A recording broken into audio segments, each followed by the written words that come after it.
What it is, Brad Lee back again with another episode of Dropping Bombs. Today in the studio, folks, I got a real treat for you, especially if you like UFC.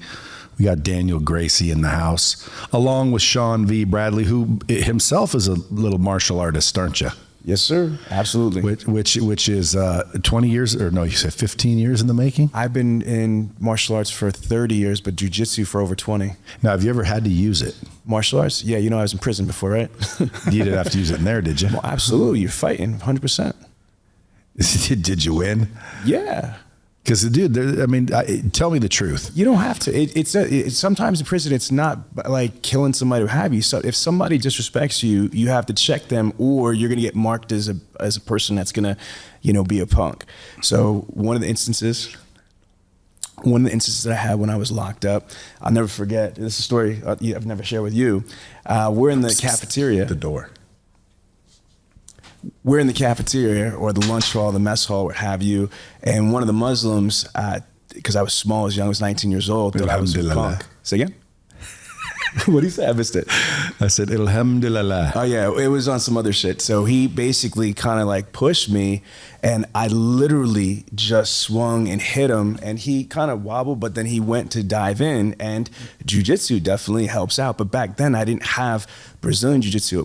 Before I got locked up, I was doing Kempo and small circle jiu-jitsu. So, yeah, it definitely came in handy from time to time. Now, when it comes to Daniel, you obviously are from the family that almost invented it all, pretty much. Almost invented it, yeah. Well, in reality, we did invent it, because what happened is jiu-jitsu before, it was just something like for self-defense and like special forces. Like actually, Japanese special forces on the 20s used to use jiu-jitsu.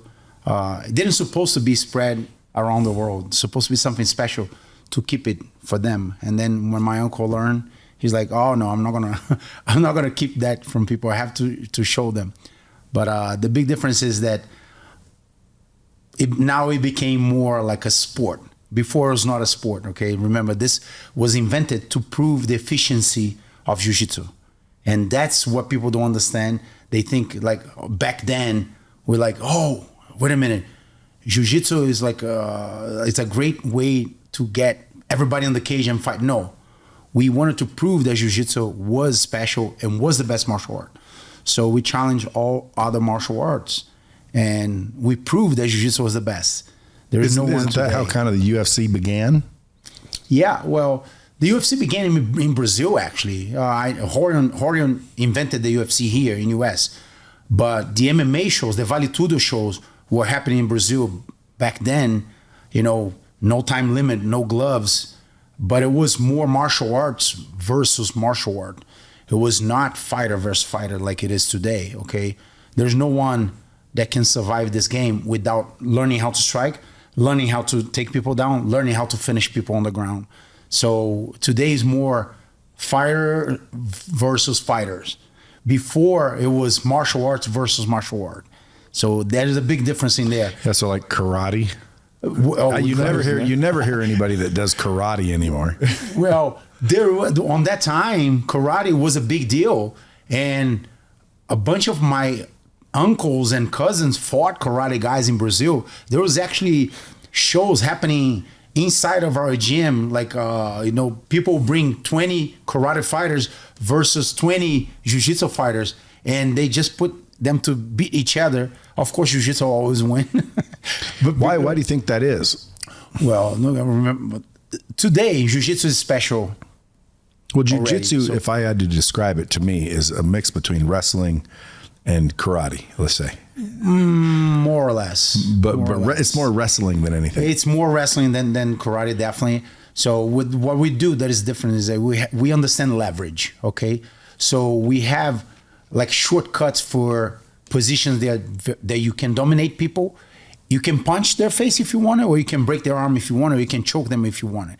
Okay, so understanding that makes your life easier when you take the guy down.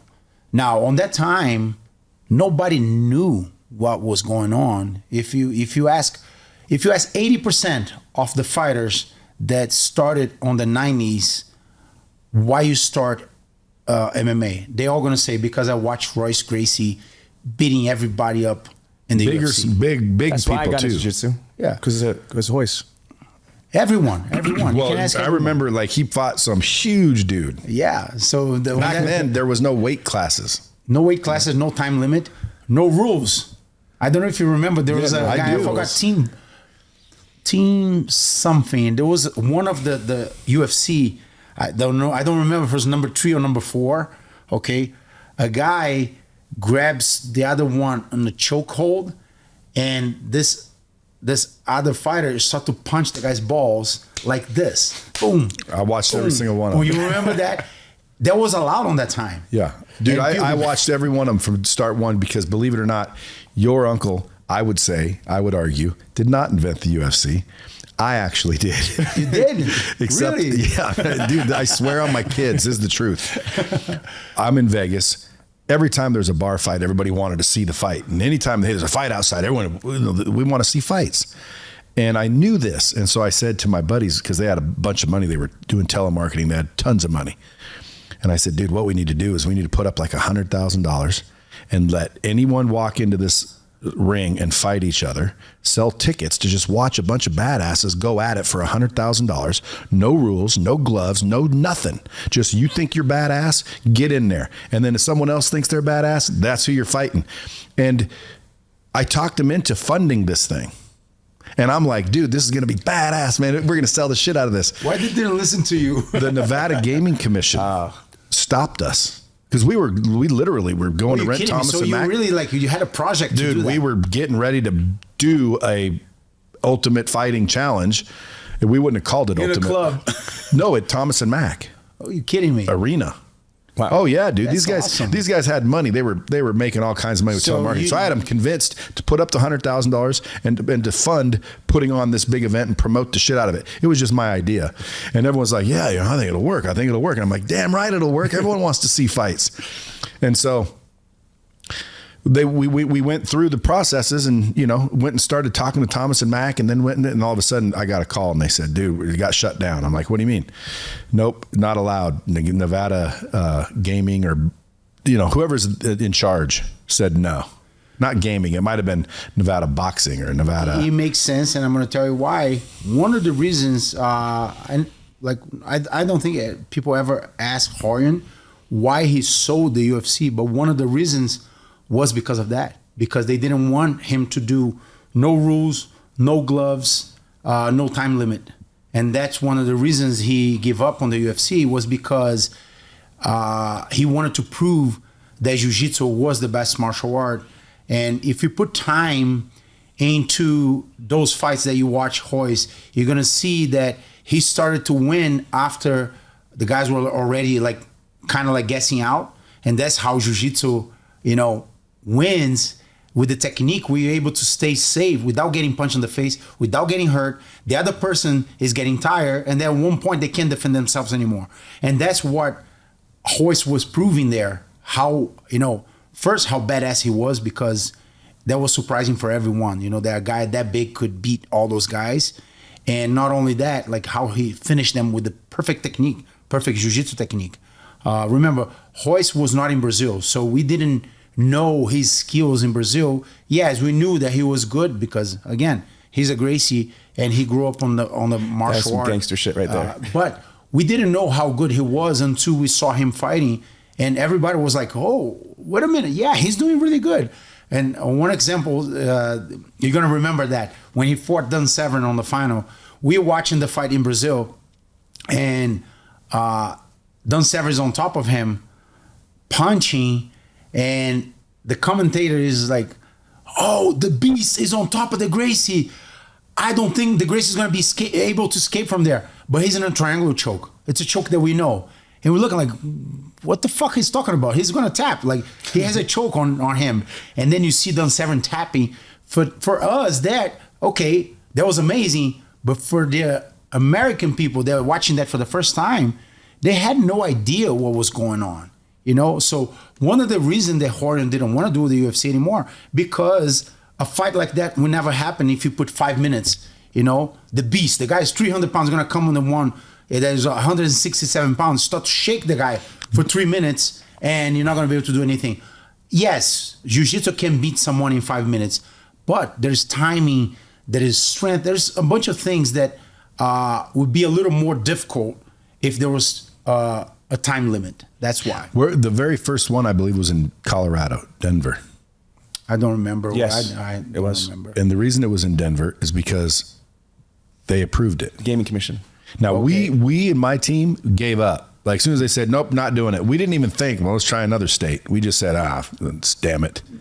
And we walked off. So, and I didn't know Horan, right? So again, how old is Horan?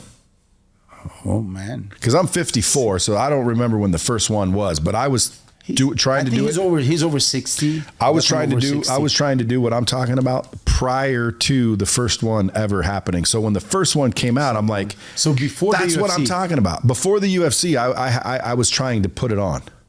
And I said, and when I saw it, I'm like, dude, that's what I'm talking about. Like, how the hell did they do it? I called my buddies. I'm like, dude, do you guys see this UFC thing coming up? They're like, and the guy on the earth, was kind of cheesy back then. Remember the big muscle guy that fell on the earth? Yeah, He's like, UFC, and it was all being promoted. I'm like, dude, I'm telling you, that's what I was talking about.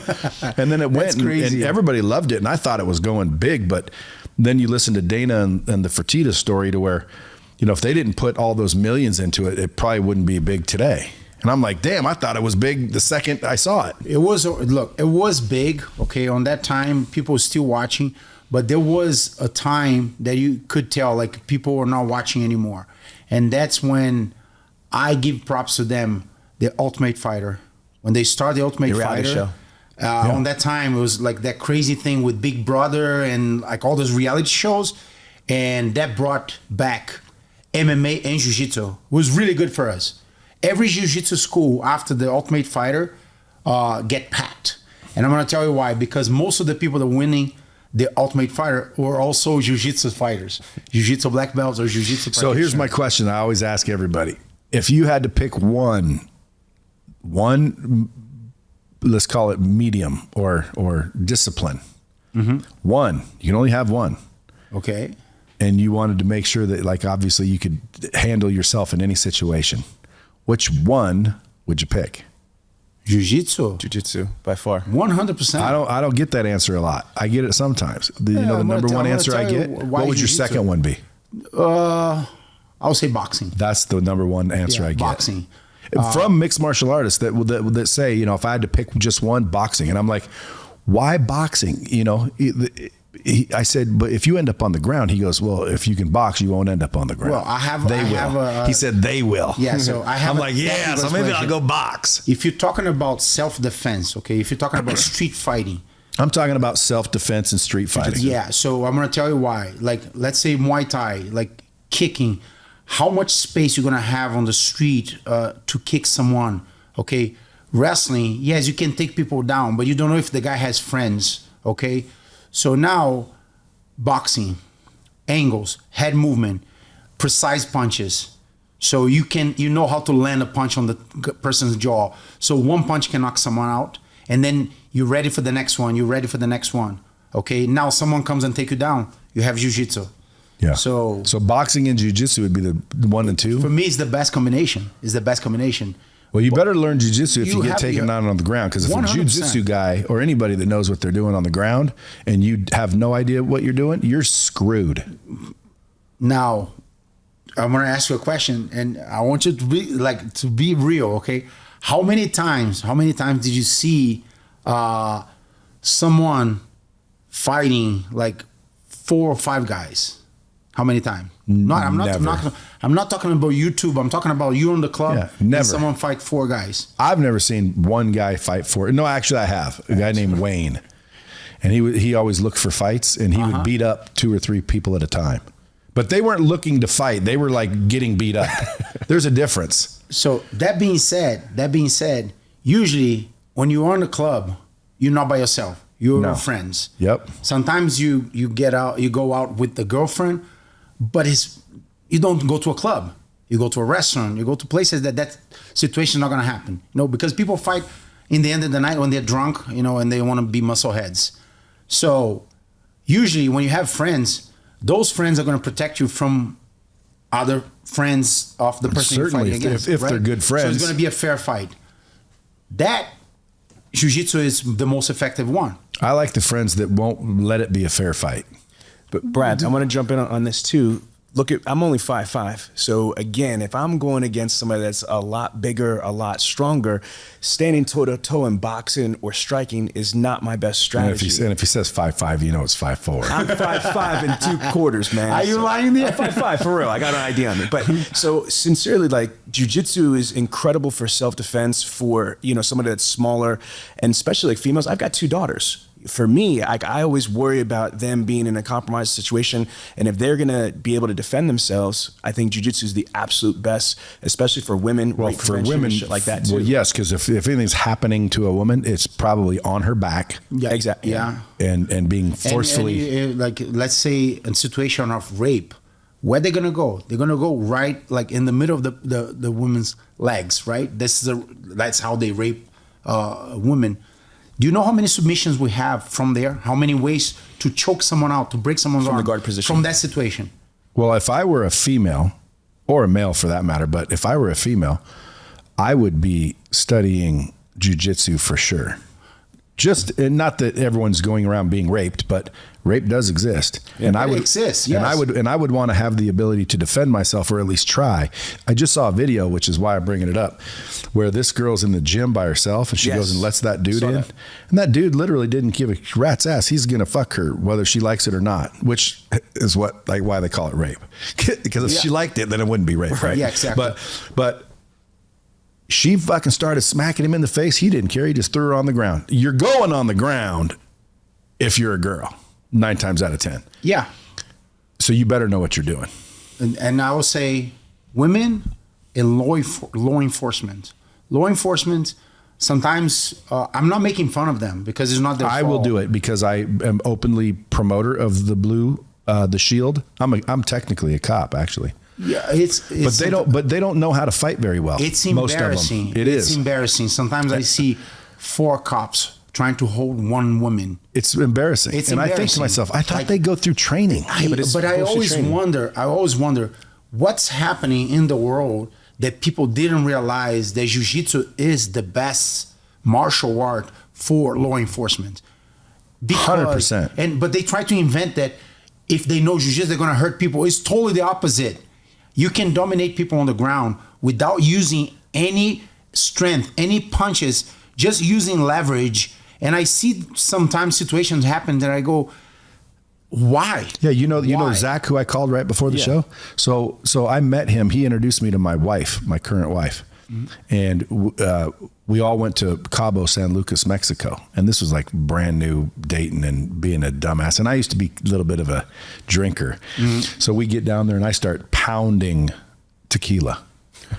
And before you know it, of course, I'm being a belligerent dickhead.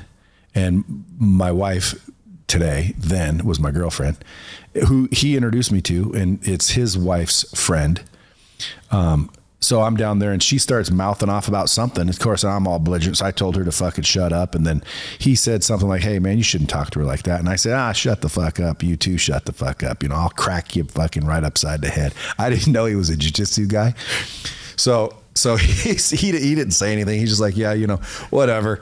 So long story short, I got fucking to a point where he said something and I said no. And next thing you know, I'm on my back and he's sitting on me going, "You want me to break your arm?" And I'm like trying to get him off me. I can't get him off me. My only thought in my head was one.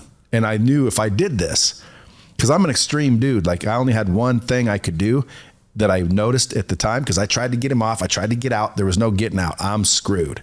And he was being calm, which is to your point. He wasn't freaking out. He was like, "Do you want me to break your arm?" I'm not moving him. He's like, "Dude, you want me to break your arm?" He just kept saying that. I'm like, "No, I don't want you to fucking break my arm. I want you to get off me." He wouldn't get off me. So I'm like thinking, one move, thumb, eyeball. But that's extreme. Like you go that far, you're committing. Yeah. So I could either, because my arms were even free and I could not get his ass off me. It was the craziest thing. Remember, but I didn't know he was jiu-jitsu. He's been to this situation every day, many times, with different body types. Guys, with stronger people, right? Exactly, stronger than you, but they know what they're doing and know what they're doing. And he has to hold them down. Okay, So To me, he let's wasn't. say- let's He say wasn't. you- He wasn't afraid at all. So let's say you get your thumb and you poke on his eye. So now you're not just down, not able to escape, but now you have someone on top of you that is mad because you almost blind him. And now nothing is holding him Well, you from breaking your face with punches from there. or arms. You understand? Like I'll take a few punches rather than a snap, because you can break someone's arm if you know how to do it pretty easily. Yeah. especially if you know how to do it, and they don't know how to stop you from doing it.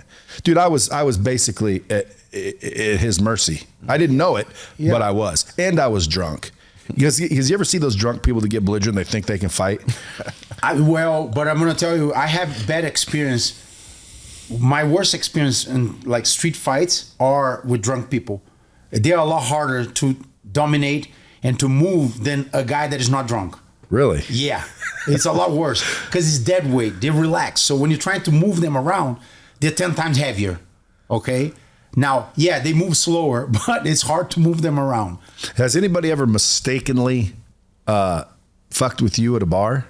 Oh man, many times. Are you kidding me? And you had to do in it US, in US, a couple times. Brazil, all the time, all the time. Dude, I hear Brazil is just like one bad place to be. It's wild. It's a little wild, and well, there's now it's funny because now people know that there's a bunch of fighters in Brazil. You go to a club in Brazil, you're gonna see a lot of fighters.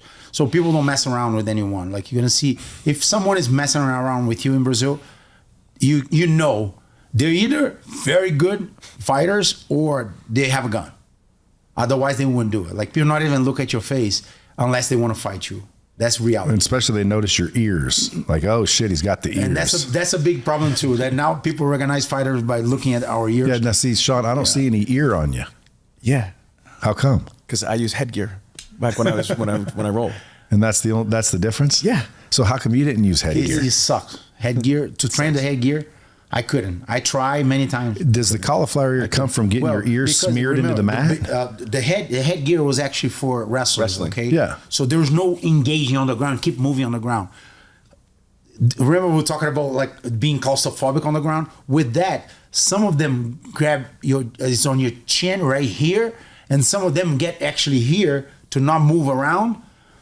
In the middle of the heat of the training, that thing here and here, you just go, and you don't want that anymore. So for 30 years you've been wearing it? No, not for 30 years. But when I train and I really roll, I put headgear on. I used to. Because you don't want cauliflower ear? I don't really, but I think I'd only want cauliflower ear for one reason. if I was a, If I was a fighter. If I was like, I'm going to be a fighter and that's all I'm going to be, I'm going to be a fighter. Dude, I'd want cauliflower ear. I'd want a crooked nose. I'd want freaking everything. Like just to walk in and intimidate. Believe it or not, I had students asking me to give them cauliflower ears. How do you get it? If you get their ears with a towel or the gi and you just smash it back and forward, you're gonna see that it's gonna be making noise. It's like cartilage. Okay, so you move, and then you're gonna hear a plack. Once you hear the plaque, that means the cartilage broke, and then it fills with that liquid that gets hard. So it gets like this. So you have to be doing is that you have to drain, and you have to stop training. But nobody stopped training. So they drain, it pops back up, and then they drain, and it goes back up. Everybody, it hurts. Yeah, it hurts. It hurts. But you got to get that kind of readjusted. The thought most people that I've seen in jiu-jitsu don't have cauliflower ears. The professional fighters, the MMA fighters, yes, some of the jiu-jitsu, but I don't want you to think that just because you train in jiu-jitsu and you've been doing it for a while that you should have cauliflower ears.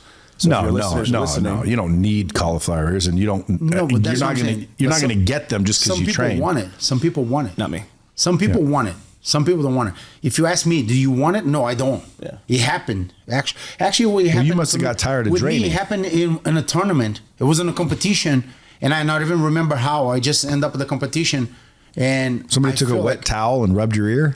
No. No, he's saying what I you didn't could want do to to have get that it. at all. I didn't want to have cauliflowers there at all. But again, mine's not that bad.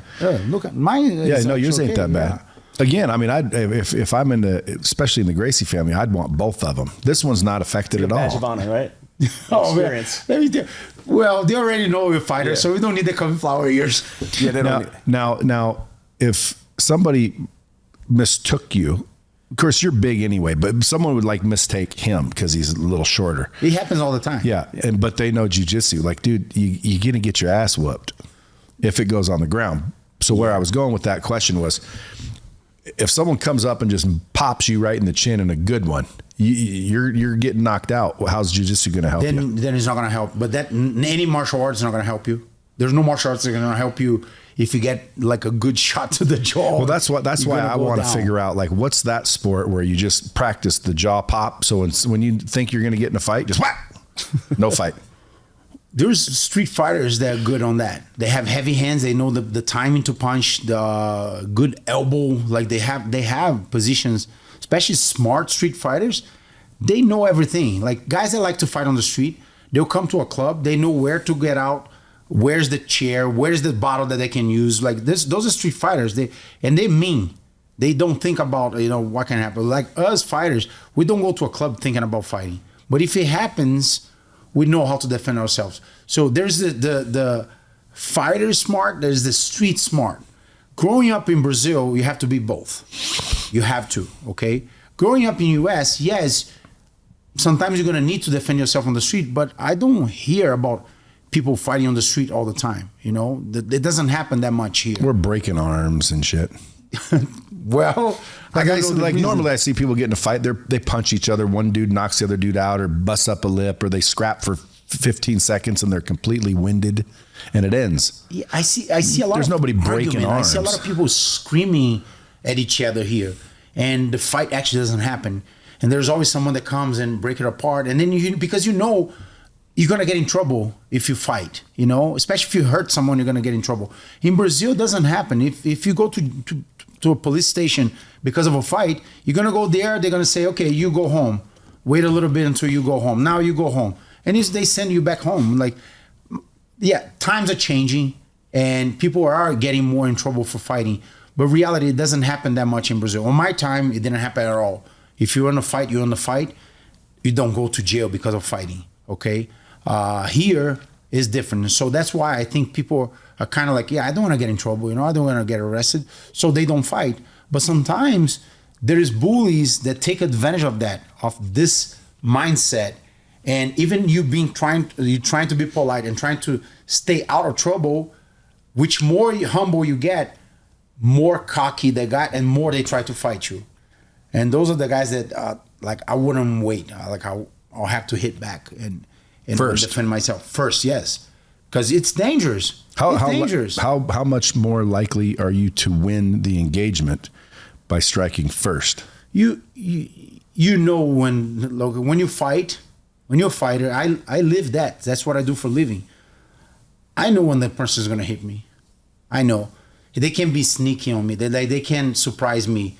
I'm never gonna let you be like nose to nose talking shit on my face. You're not gonna you get close to my face, you're gonna get hit. I know the distance that you can hurt me. But if I come train with you, is that what you're teaching me? If you want to.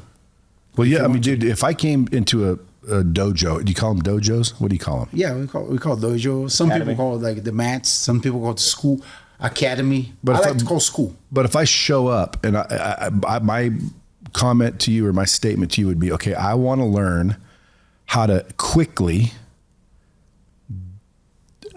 not decapitate, but eliminate. That's not the word either. But neutralize your opponent. Yeah, that's a good one. I want to quickly neutralize my opponent. But you're gonna have to tell me how. I don't care how. You teach me how. I just want to quickly. I don't want to wrestle. Mm-hmm. I don't want to fight on the ground. Because 9 times out of 10, you're on pavement, dude, and you're gonna get cut up just moving around. Like, dude, I want to get out of it as quickly as possible. Okay. Preferably with a pop and be done with it. But if that doesn't work, then is there some special move? I can teach you how to do that. And then secondly would be, if somebody gets me on the ground, mm-hmm. how can I gain a dominant position and to where like they give up? Easy. That's easy. For that, if you're fighting someone that doesn't know about martial arts, it take me about a month to get you ready for that. Okay. A month, and I'll be able to defend. You'll be able to against a regular normal person. Yeah. A normal person. After a month? A month. Damn, everyone should do that then. Yeah. I'm telling you, like, but what happens if they've had a month? If that's the thing, if you're fighting on the street, okay? You get in trouble on the street, in the club or anywhere, and that person on the other side knows jiu-jitsu too. You are unlucky motherfucker. You know, because it's hard. It's hard to like. It's like chess. It's a close community. Everybody knows each other. It's gonna be hard for you to fight someone that knows jiu-jitsu too. You know, It seems like everybody in mixed martial arts knows jiu-jitsu. yeah, but fighters are not gonna be in the club fighting each other. They're gonna be in the club and like some musclehead that had no idea Yeah, who but was that guy. but there's a million fighters we've never heard of. Yes. There's that's dojos true. all across the country of little wannabe fighters. Look, that's true, and everybody watches the UFC. So depending who you're fighting, okay, who you get in trouble with, if that guy is a higher level than you, what is maybe 1 in 1 million that can happen? You know, you gotta know him. Oh, I see what you're saying. You'll know of them. You understand? So nobody gets surprised with that. Usually what happens is the bullies, like the street bullies, are the ones that get in trouble with jiu-jitsu fighters, and they get their ass kicked and they have no idea what happened. One example, my cousin Henzo just got into a fight. In the subway, okay? In the subway. The story went in viral. New York. So he was talking loud inside of the subway. This guy just looked at him and said, yo, speak English. He was talking in Portuguese.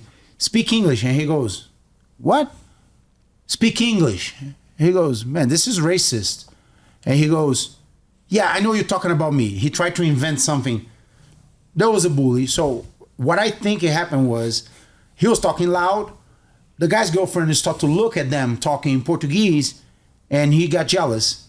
So the door of the subway opened, of the cart opened, and they got out on the same station. When they get out, this guy comes out and tried to swing at my cousin. My cousin body locks him, and he knew something because he took my cousin down. Actually, he hip tossed him like a wrestling move or judo takedown. Of course, we teased my cousin. We said, "Yo, he took you down," but in 1 second, Hanzo was on his back and hold him down. And then it's time now to show, humbleness. So Hanzo mount on him and said, say sorry. And he's like, I'm not going to say sorry. He's like, you say sorry or you're going to be here forever. His girlfriend is trying to break the fight apart. Guys are holding her. And he's like, say sorry. He's like, sorry. And Hanzo's like, no. You're screaming at me there. You're going to scream sorry. Say sorry. And the guy goes, sorry. He starts to scream, sorry. He goes, next time, I'm going to let you up. When I put you down now, I'm going to break both of your arms. Okay? Guy stood up. Boom. He didn't throw one punch. Not even one punch. And Daniel, Henzo is 56, right? Henzo's 56. So this happened when he was 55. So he's a 55-year-old man. He's obviously legendary. Gets attacked in New York City by a younger person in real time, immobilizes him, and then locked in position and made this fucking grown-ass man say, I'm sorry, at the top of his lungs in front of everybody in New York City. The story went viral. Go to YouTube. It's hysterical. Yeah, it's there. We made we made him show the what he did on Gracie On Demand. So we did a fight breakdown. So we're in New York City. We're at the Henzo Gracie Academy, and so this story went viral. So when I was interviewing him for the Gracie On Demand platform, he told the story, and then he did the fight breakdown. So he literally demonstrated what he did, how he took him down and broke down the fight. It was fucking awesome. And by the way, folks, if you're listening, Gracie On Demand, interactive virtual training system to teach people, I would imagine, how to eventually end up a black belt. Yeah, let me start on this. I got to tell you, it's been incredible. It's an honor to be able to engage with Daniel and create the full Gracie curriculum from white belt to black belt. And we created the entire subcategories from white belt, first stripe, second stripe, third stripe, fourth stripe, all the way to, like you said, to get in your black belt. But Brad, one of the coolest aspects is that he's not only jiu-jitsu royalty, but he is a active UFC coach, having fighters like on Saturday. Tell him about Brendan Allen. Who's he fighting? Brendan is fighting a Brazilian guy, actually, Diniz. He's fighting a black belt in jiu-jitsu, but Brendan is a great black belt too, and it's going to be a good fight. Brendan now, I think he has 9 wins in the UFC, and I told him, I said, how are you not ranked yet? And he goes, yeah, I want to fight a ranked guy. And then he called me. He goes, "Yo, I got the fight. Like I got a ranked guy." So now Denise is number 11. What is going to bring Brandon to like really in a good top 10. spot? Yeah. So if good you spot. beat the 11, do you go to 11? It's not always like that. It doesn't work like that. But I believe that Brandon will go 11 or 10 because of his record. He has 9 wins in the UFC now. He has 12 fights in the UFC. I think 9 wins, or maybe 9. So He has Brad- only 2 losses in the UFC. So, Brad, what's cool about this is that, so obviously he has the entire Gracie Jiu-Jitsu curriculum if you want to learn Jiu-Jitsu, whether you're an individual or you're a martial art instructor. But now, because of all of his fighters, he's got a whole roster of UFC fighters, Bellator fighters, one championship in PFL. So we actually, for the last year, have been flying all over the United States, interviewing Sean Brady, Renzo Gracie, Andre Petrovsky, Jeremiah Wells, Pat Sabatini, Jonathan Webb. So all of these major UFC fighters that are, some of them ranked, they're breaking down all of their moves. They're telling secrets. Yeah, I built a team in Philly. I'm there for I was in Philly for 10 years, and I built this kind of like perfect team. For me, I say perfect team because I use the jiu-jitsu mentality of friendship, team concept. You know, the concept of jiu-jitsu is not just learning how to kick people's ass. It's not just that. People that do jiu-jitsu, they embrace so much that lifestyle that they start to leave jiu-jitsu. It's kind of like going to a church and, you know, praying. That's what they do with jiu-jitsu. They do that every day. It's their life. I have students coming to me and talking about things that they don't talk to their parents. Jiu-jitsu does that for people. Do people show up every day? Every day, sometimes twice a day. But every day. Even if they're not intending to be a fighter? Even if they're not intended to be a fighter. Is it like a It's addicting, bro. is it like a release, almost like a working out, out? Yes. It is. But Do you lose a lot of weight? Do you get stronger? 100%. It's like you burn minimum like in between 500 to 800 calories per training. Damn. Remember, we have the gi on, we have the vest on. That thing makes you Brad, sweat. think about this though. What can you think about? You know how stressful your life is, high level, high performer. You could legally choke the shit out of somebody without getting in trouble. I mean, like, again, if that's not like, I'm stressed out. I've got kids, I've got businesses, I got all sorts of shit. If I'm on the mats, that shit goes away. I can't think about that shit because if I don't pay attention, rolling with someone that's a high level, they're gonna fucking put me to sleep or tap me out. So I gotta put all my bullshit outside the mats to the side. I'm focused, and it's like chess. Jiu-jitsu, the best analogy I could think for someone at your level, meaning like an intellectual, is physical chess. I don't care how good you are, the longer you've been doing this, the humbling the shit is. Yeah. Because you think that you could do something until you fucking fuck up. Yeah, Well, I'm going to start rolling. Is that what they call it? Yes. Yeah. Yes. Yeah. I'm going to start rolling. Let me tell you, you're gonna love it. You're gonna love it, brother. You're gonna love it. I'm just going to do it because I think it would just add to my coolness. Especially if you're trained by Look, fucking any- Gracie No, I mean, directly. when someone looks at Whatever- someone and knows that dude can kick your ass, just the level of respect automatically increases. Because not only is he fucking rich, good looking, fucking all this and all that, motherfucker can kick your ass anytime he wants to. That's just cool. I want to be So that cool. kind I of want to be extra. So that kind of confidence, that's one. Okay, that's one that gives you a lot of confidence. Knowing that you walk on the street and everywhere you're looking and you see a man, you think, I can kick your ass, I can kick your ass, I can kick your ass, I can kick your ass, I can kick your ass. Like, yes, that too. But you could be wrong, because what if I walked in and I saw you and I think could, I'd kick you his could, ass and but- find out, no, you can't. You could find someone that could kick your ass, kick your butt. You're not thinking about the situation. That's a mindset that you have that makes you look at people with respect, but at the same time, you have that confidence. Because there's nothing more confident than knowing that you can Impose your muscle, will. like exactly. So the words is for Make for people the say strong, they're sorry. right? Everybody says the word is for the strong. It is the reality, okay? The mindset that you have. So if you ask me, okay, I'm a lawyer. I have nothing to do with jiu-jitsu. I'm not a fighter, okay? So now you're in the situation that you need to decide something, okay? You need to decide a moment that is really stressful for you. there is nothing more stressful than someone trying to choke you, trying to get your arm, they're on top of you, putting you in choke holds and things that you have to find a strategy out. You have to get out of there and you have to do what you want. Like you have to choke them back or you have to sweep them back, end up on top. Like, so that is every day, okay?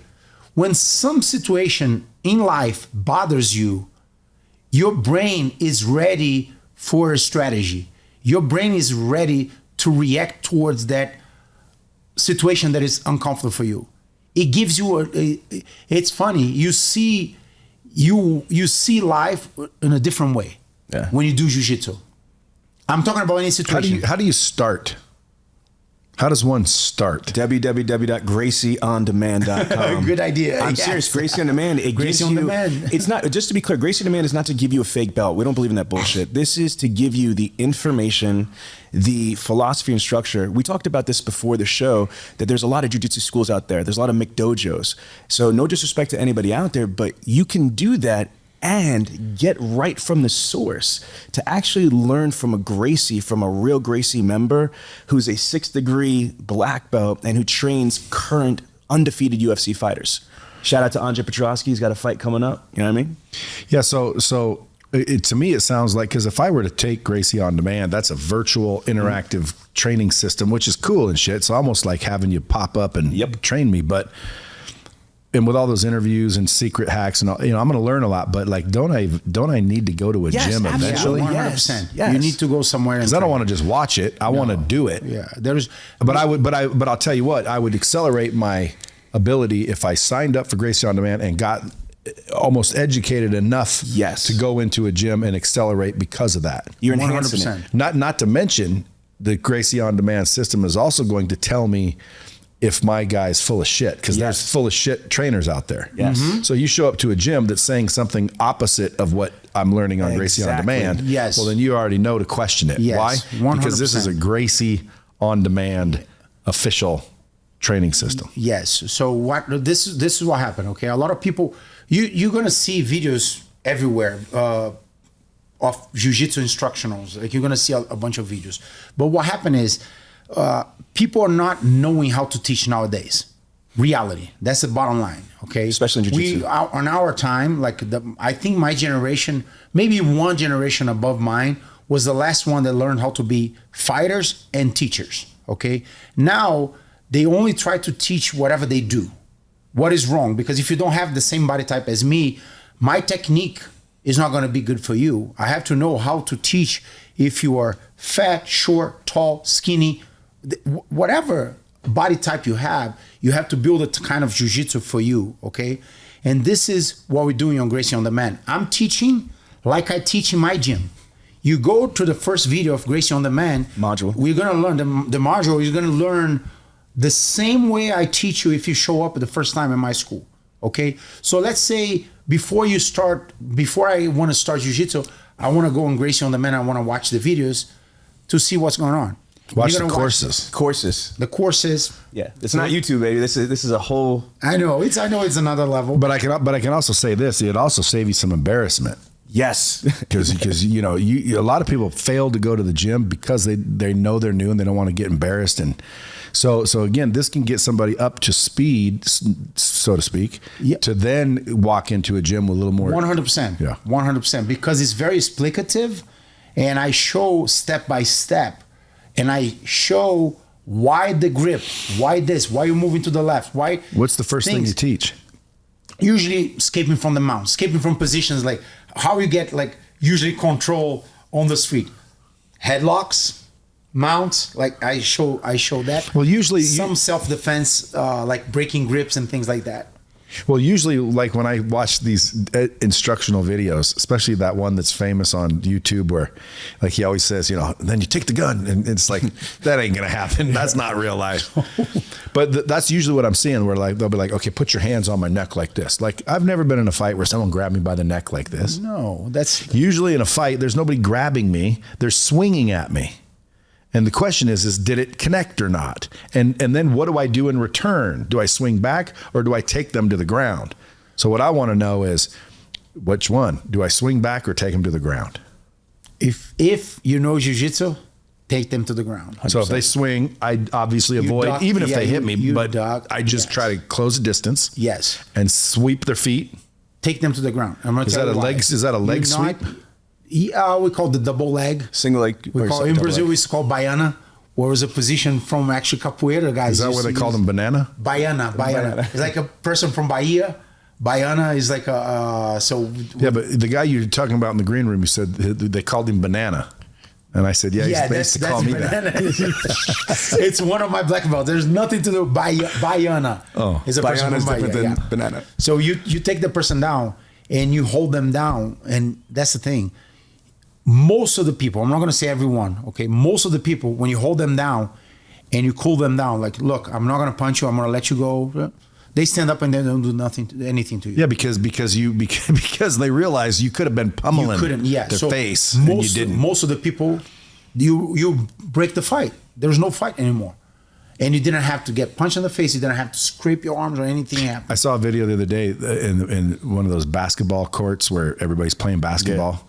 And, there's a lot of fights in those courts sometimes. And so this dude started swinging, and this dude, and like had him in an arm bar quick. And he did the same thing. He said, "Do you want me to break your arm? You want me to break your arm?"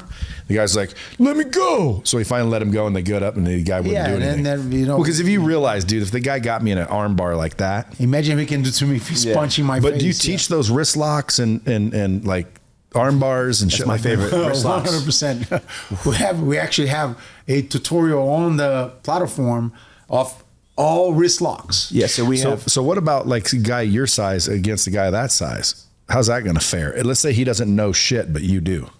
He'll kill me. Really? Yeah. So if you're a little guy, Look, I have a friend. Of course, he's a good black belt. His name is Soneca. We call him Soneca. Was one of the dwarfs. So he's really small. Okay, Hélio Soneca. He's one of the best teachers in the world. But I remember one time he got into a fight with this humongous bodybuilder.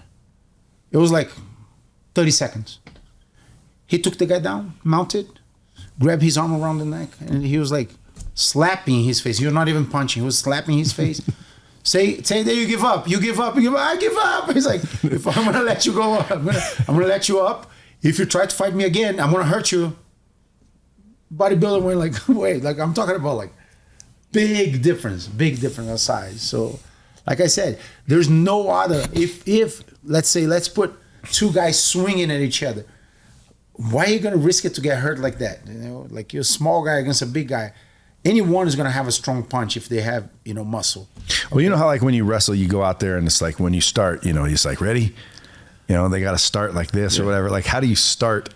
Well, then there is techniques. There is hand fighting for that. So the information that we had in Brazil was not the same as here. Here now we know wrestling. I know wrestling now. I'm not going to say, all the takedowns I use, I learned in jiu-jitsu. No, I learned most of my takedowns now are wrestling and judo.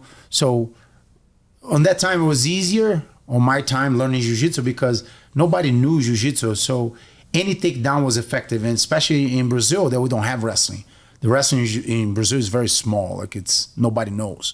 Here, a lot of people wrestle in high school, so they know wrestling. So when jiu-jitsu came to US and connected the takedowns, wrestling takedowns with jiu-jitsu, it was a perfect combination, And of course, with striking, that's more for MMA. But I think I'd be a better striker. Yeah, but you're going to get punched in the head. I don't want to, but I want to learn it all. That's where the MMA comes in. Yes. Yeah. Because dude, what if you're a badass jiu-jitsu guy and you meet a striker? Well, again, you're not putting me on the ground if I knock your ass out. So now what? Well, now you go strike. Well, what if you're a striker and you meet a jiu-jitsu guy and you go on the ground? Well, now you're screwed. 100%. Yeah, well, but you got to do them all. So, but you have to have a background, right? If you're going to be a fighter, but you can do one if you just want to learn to defend yourself. And I think jiu-jitsu is probably the one to learn. Yeah, but remember, you have a background. You have to have a background in something. So let's say I'm a striker, like an anchor. Yeah. So I'm a striker, okay, and I want to learn jiu-jitsu.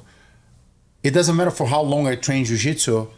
My strength is going to be striking, okay? So I learned jiu-jitsu just to defend myself, to not get embarrassed if I go to the ground. It's the same thing when a jiu-jitsu guy start to learn striking. He's going to learn striking enough to protect his face until he takes the guy down. Who do you think is the best jiu-jitsu practitioner on planet Earth right now? Right now, well, I can say, Gordon? yeah, I can't say any other Gordon name Ryan. but Gordon Ryan. Gordon Ryan, for He's sure. a guy from our team. He's from Renzo Gracie team. Is he here local? No, he comes to Las Vegas a lot to compete and do seminars. There's a guy. He had blonde hair. That's him. That's him. That's him. Yeah, Gordon Ryan. He's the best. He's the best grappler Gordon Ryan in the is world the right now. best grappler Dude, in the world. I was down at Protein House. He's actually competing this Saturday. He's probably here. against a guy that he fought twice already. Each one won one time. Now this is the third fight. Well, I was down at Protein House right down the road eating, and there's these guys at the table. I didn't notice them, but the guy I was with is a fan and a jiu-jitsu guy. And he said, no, someone came up to me and they were a fan and wanted my picture, which that person was sitting with this guy. And they said, well, what is that guy? Well, we got a podcast, yada, yada, yada. So I was like, you can come on the podcast. And the guy goes, no, you want that guy on the podcast. I'm like, who's that guy? And that guy was that guy. Yeah. Gordon Ryan. He said, that guy's like one of the best jiu-jitsu guys on earth. Yeah. So he's a black belt under my cousin, under Renzo Gracie. So that's where I came from. That's what I train. And he's the best in the world right now. Really? Yeah. There is a bunch of big names and there's different competitions. But right now, the most well-known guy in the world, it's him. But he's not in the UFC. So I have a question for you. Who is the best jiu-jitsu guy in the UFC? Because he's still there, I think Damian Maia. Damian Maia. 100%. Now, what would Joe Rogan say? Brendan Allen is definitely one of the best right now. He said, what would Joe Rogan say about Damian Maia? Well, he would definitely agree with me. He would definitely agree with me. Isn't Rogan a jiu-jitsu guy? Yeah. Yeah. He trained. I think he started under my cousins, the Machado brothers. I saw a video where he was kicking the bag. I'm like, damn, dude, that dude's got some power. Man, he has power. Yeah. But kicking isn't jiu-jitsu, I think he was a top level taekwondo practitioner. Like he was like top level in taekwondo. So he's a martial artist too. So they specialize in kicks. Yeah. So if I'm out there, I'm a business guy, I'm a CEO, I'm an entrepreneur. I have no reason to fight. I don't get in fights. I'm not I don't care about fighting, but I want confidence and I want health benefits. Definitely jiu-jitsu. Definitely jiu-jitsu. Because I'm not going to walk away with a broken nose on accident, would I? That's the thing. So you go boxing, you might get popped in the nose. I'm not going to say they can happen. Okay, in jiu-jitsu, sometimes elbows, in the move, but it's very, very, very difficult to happen. That's why anybody can do it. There is jiu-jitsu for any body type, any age, any circumstances. What age should someone start? Like if I'm a parent and I'm listening to this and I'm like, I got kids. How early should I get my kids involved? Both my sons, my one son Xander, he's 9 years old. He's been doing it since he's 2.5. My Two son, and a half? 2.5, no exaggeration. He was the youngest one. My son Sean, he just completed his freshman year at Shawnee High School for the wrestling team. He's been training in Brazilian Jiu-Jitsu for 10 years. And now he's training 5 days a week because he wants to be a professional fighter. Like, it's crazy, bro. Yeah, you can start. So you guys make me want to get involved. Yo, you got to. Yeah, right now. You got some mats in the car? We could. Yeah. I don't want to do it now. No, I'm telling you, you're gonna love it. You're gonna love it. I want to get on Gracie On Demand for a minute first. Yes, watch Gracie On Demand before you even start to train, and then you're gonna see that once you come to a class to train with me, you're gonna be doing things that we are teaching at Gracie On Demand. The main thing is to find a teacher that understands what I'm talking about, like the concept of, okay, why this, why that? You're going to have a bunch of questions, okay? And one of the things that is hard is to develop that situation that you're like, okay, now I know what's going on here. It's going to be a lot of like, oh, shit, I have no idea. You're going to get frustrated because you have no idea what's going on until you start to figure, oh, if I push this way, it works for me. Oh, so I'm going to keep pushing this way. And then slowly you start to build muscle memory. And then you're going to start to move without noticing that you're moving. And the funniest part that I hear from everyone that starts to train jiu-jitsu, after 3 or 4 weeks, they wake up in the middle of the night moving in bed, doing jiu-jitsu moves in bed, like hip-scaping, pushing, grabbing the pillow. It really happens because it is that you're working your brain the whole time. Do the wives like that? Oh yeah. Yes, 100%. I have 4 kids for the record. 100%. Like most of the wives that I know, when their husbands start to train jiu-jitsu, they said, "Man, he's another man." Like they're so much happier. They're so much alive. Why do you think that is? Confidence, discipline, Techniques. Well, it can't just be you're not putting them in a headlock. No, but there's well, not headlocks, but at the end of the day, why do you think a guy my sweeps. gets happier from practicing jiu-jitsu? like I said, it's not something that you working out. Anybody can work out. Anybody can go to a gym, jump on the treadmill, run, or work out.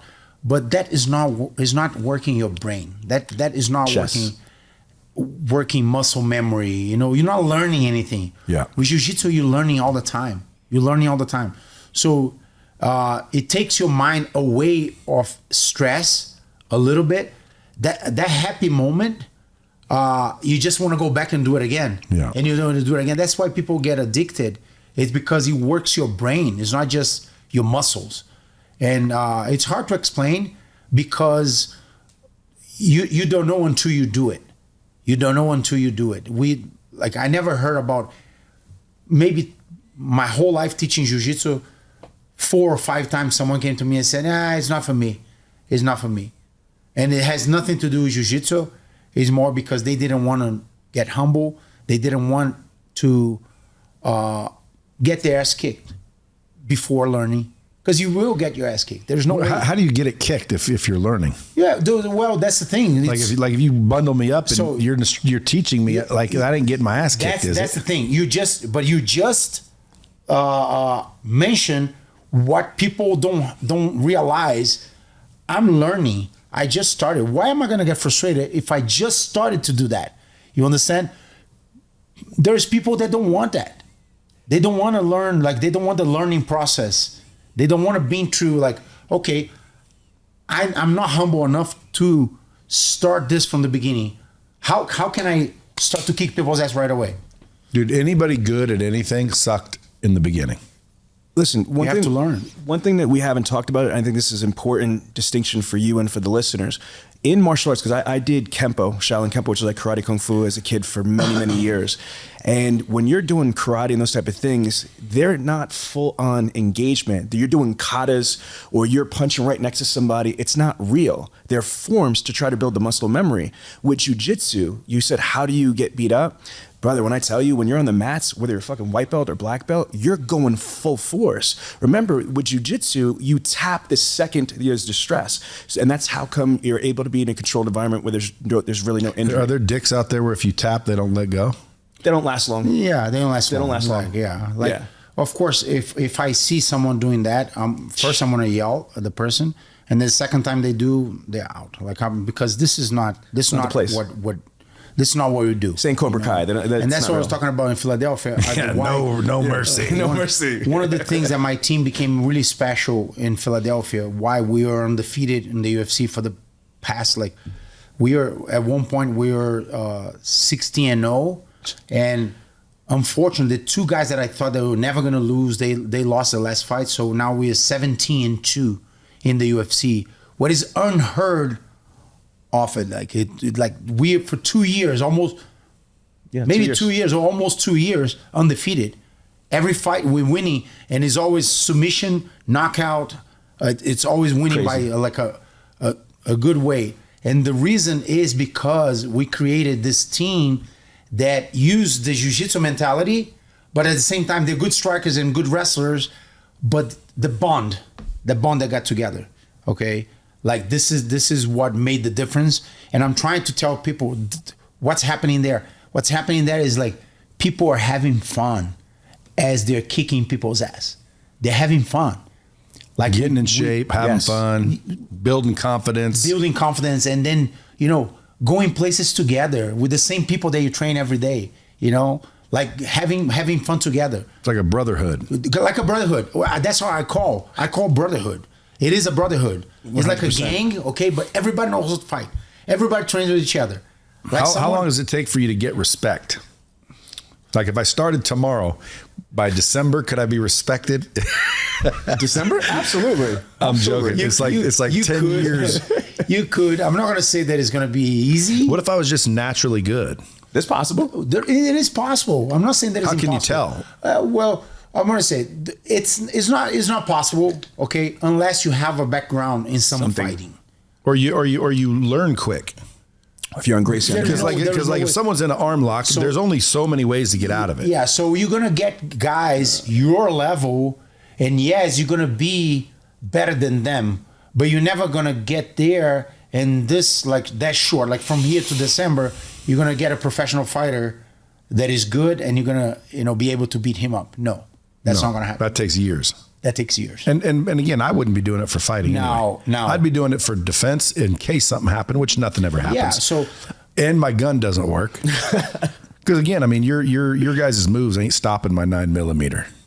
nobody's gonna stop you at 9. So that's what I trust and believe. Yeah. Trust and believe. but for the people that are sometimes not I don't allowed walk to carry around. I don't walk firearms. around all the time with a weapon. You know, I'm not going to shoot somebody for punching me in the face because you got to be willing to shoot them. I'm not. I'll take a ass kicking. I'll fight if I have to fight. But I would hate to fight someone that knows what they're doing. But you that would suck.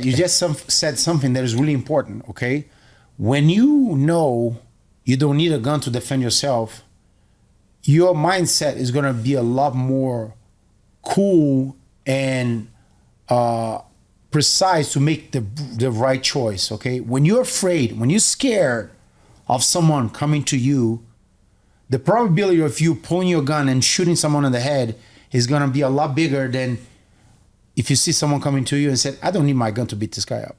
So I'm going to beat this guy up without my gun. You understand? So it builds a safer environment. You don't see people that train for fighting or train jiu-jitsu every day going on the street and picking fights. It's totally different. It's another way, actually. They go the other way.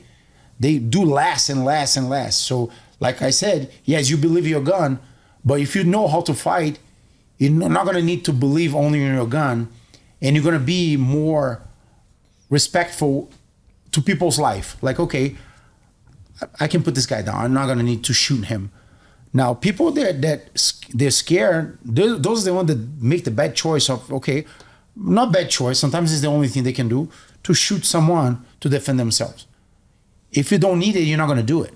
But if you need it, it's the only thing you have, yeah, you're going to do it. Yeah. So we're creating something that is actually safer for the environment, so safer for that, for society. And not only that, this Gracie On Demand, there is nothing like that on the market. No, well, I got to tell you, there's nothing in the entire martial art world right now that is a training, tracking, testing, certification platform for martial arts. But what makes it 10 times even better conceptually, it's created by a Gracie, the persons that their family invented this stuff. And then with Daniel's access to the UFC, what we're doing with one of the fighters, for example, his name's Andre Petrovsky, undefeated. He just fought in Madison Square Garden. He's 4-0 in the UFC. He and I and Daniel are creating a course of how to become a fighter. You're a business guy, Brad. These kids don't know the path to what it takes to be a UFC fighter. Everything from how to get signed, whether you're going to go through the reality show version or you're going to go through a sports agent. How do you deal with contracts? How do you deal with all this stuff? The paparazzi. Yes, all that press. stuff. Yeah, 100%. everything, because this Fighter development. This will happen. And another thing that is different on Gracie On Demand that we're doing is like the access to all those fighters that I have. The access to my family. I'm gonna have things there that nobody's gonna have. Like Henzo telling us how he whether he used on the fight on the subway. Funny stories that happen, on the backstage of his our cousin training. was just with the president of Serbia. He's in Abu Dhabi working with the sheiks. So this is his family. They call them sheiks there. Do you know that? Sheiks. Yeah. Like, he's a sheik. I'm like, man, what kind? Well, in Brazil we call sheiks. We don't say when they say sheiks. I'm like, oh, okay, sheiks. Well, sheik sounds better than shake. Yeah. Sheiks. Yeah, I know, but like In here, Brazil, we a call it- shake they is say a shakes. milkshake. It looks like, but it's the same word for us. It's the same thing. Like peanut butter milkshakes. Yeah, but Your the shakes. access that we're gonna have is different than anyone else, you know. So like there's videos out there showing jiu-jitsu, but we're gonna be in another level in terms of interaction with what we're doing. What we're trying to mimic here is, okay, you are in Japan and you want to train with Daniel Gracie, and then you can go on Gracie On Demand, and the way I'm going to teach you is like you are in my class. You are in front of me in my class. That's the way. It's not just like, oh, guys, I'm going to show a position here, and you have to be looking like, okay, oh, the hand is on the left side. No, the hand. I explain, like, my hand is here because of this, this, and that. And make sure you're doing this. Nobody wants to show that. Why? Because it's not exciting. There's videos on YouTube that you're going to see there's like 1,000 views or 1,000,000 views because it's exciting to see that crazy move. And then someone is going to try to do that move at home or in the gym. They're going to break their neck.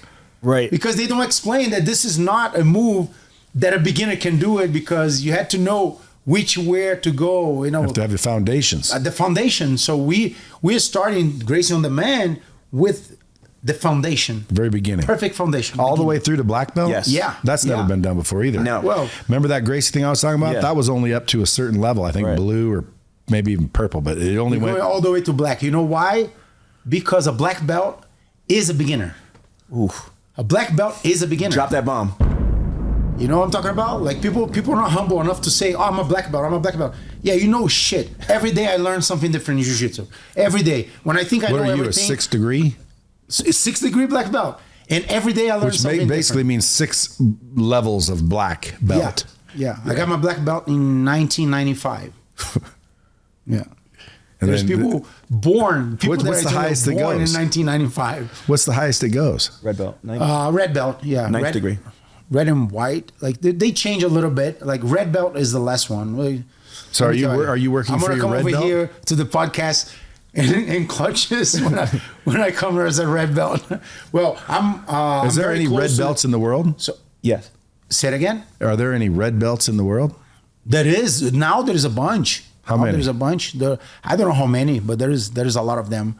My uncle Hobson, Renzo's father, he's the patriarch of the family now. He's the higher rank in the world right now. He's the oldest Gracie alive. But there's other red belts now. They're not from the Gracie family. Where's Hoist? I think he's a coral belt. He's a coral belt now. Coral? Coral. So it's red and black. Black and red. Black and red. 7th degree. After 7th degree, but you can have Yeah. more degrees on the coral belt. Is he So eight? this is how it works. Okay, you got the black belt. 3 years later, you have one stripe. 3 years later, it's like 6. You have another stripe. 9, you have another stripe. So you have 3 stripes in the first 9 years of black belt. After that, every 5 years, you get another stripe, and then after that, after 3 stripes, you get every 7 years, and then from What's time 7, got I to do think with it? You go 7, 7, 7. Well, wait a minute. What did you tell me about training? Real training only comes from what my mentor Practice, from repetition. repetition and time.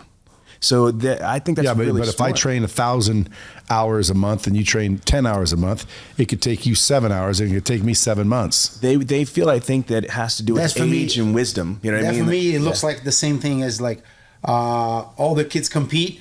There's one winner, but everybody gets a medal, right? It doesn't matter how long you train, okay? Because this is what happened. Sometimes you're gonna be a slower learner, and it's okay. It's okay by time if you're not challenging yourself, if you're not competing, till you get the black belt first than your partner, because you've been training for longer. But it sucks to be a black belt getting your ass kicked by the other black belt. Yeah. Right? So we have to make sure this is not happening to you. That's That why you I would feel- go. That's why I would go to Gracie and not some other bullshit one. But this is Exactly. what's happening now. People don't care anymore, and they are going to the Mac dojos because they're getting their Dojos. ass, their belt hanged into them. But then if they're gonna train, they're gonna embarrass themselves. So teachers are protecting students because it feels good and because their money is on their account every month. Mm-hmm. You know what I'm talking about? So I don't think anyone in my family is going to do that. Like to teach jiu-jitsu and give belts away just because that person is giving them money, okay? Well, before anyone listening thinks they're going to get their black belt, it starts with a white belt. And in order to start, you have to start. So start on Gracie On Demand. Gracie On Demand. Is it GracieOnDemand.com? Yes, GracieOnDemand.com. GracieOnDemand.com. For you guys that are dumb, it's GRACIE, Gracie On Demand. Yeah, I hope you can spell that. Gracie On Demand. That's where I'd be going if I were you guys. Follow Daniel Gracie at Daniel Gracie on Instagram. Sean V. Bradley is Dealer Synergy. Oh, no, it's just at Sean V. Bradley. At Sean V. Bradley. Who made me this? Not me. I thought you did. I was going to say, dude, that's what you wrote, but that's my team. Nope. It's my team did that. That's all right. Sean V. Bradley at Sean V. Bradley on Instagram. You can also find Daniel at DanielGracieLasVegas.com. He's a local. Move to Las Vegas. Good move. Like, of course, my team in Philadelphia got a little upset because I left them. But remember, every UFC fighter, they can come to Las Vegas. They can train in the UFC Performance Institute. They do, which is high tech, badass. the best facility ever. Yeah, I had a female fighter in here, Tracy Torres, I think. Tracy Cortez. Yeah, makes sense. I heard this name before. Anyway, she was just here, and she said the frickin' place is amazing. It's amazing. It's amazing. Anything, even like a altitude. How do you call it? Altitude chamber. They have there to make you work like you work in the mountains, so your lungs can absorb more oxygen. It's crazy what they have there. So you're heading there now, aren't you? Yeah, right after this. Yeah. So every fighter that I have in the UFC can come to Las Vegas. They're allowed to bring 3 people with him. They can train, eat, they can do massage, they can do sauna, everything on that facility. It was the best facility I've ever been, you know. So I hope they're smart enough to leave Philadelphia for a few weeks to come train with me here. You guys heard it. Well, I appreciate you guys coming in, folks. Get Gracie On Demand if you're interested in the fight game, you're interested in protection, you're interested in just ultimately confidence and the ability to create a foundation. And if not, well, then chance getting your ass kicked. That's it. And just the beginning. It's just the beginning. Law enforcement, be ready. Like we are coming with a lot more. This is just the start. Law enforcement be big. Yes, absolutely. Who's your fighter fighting? Brendan Allen is fighting this weekend, this Saturday. Yeah, so guys, go tune in, UFC, watch his boy kick that ass. Who's he fighting? He's fighting Diniz I forgot. I know it's a Brazilian guy. That's why when people win fights, their coaches get all freaked out because it's a team. It is 100%. So how does it feel when you get them to lose? They're like, damn, dude, you're letting your team down. It's the worst. But when they win, it feels like you were there. We flew to Abu Dhabi. I was in Abu Dhabi when Sean Brady lost against Belal Muhammad. It's the worst. And imagine, like, this guy was 15-0. He was undefeated. It was his first loss. Training with me for 10 years. Yeah. First loss.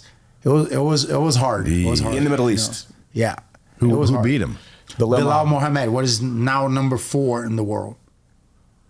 Yeah. We didn't expect that coming. We thought we were gonna win that fight, but we didn't. I think it was more because of fighting overseas than technique wise. It was the first time out of the country, first time out of Philadelphia. He was like, you could tell that he was a little overwhelmed. But I think that's just gonna make him a better fighter. He's going to come back better. That's freaking awesome. Yeah. Anything else? What else do you think the Bomb Squad needs to hear? Andre Petrosky's at the upcoming fight.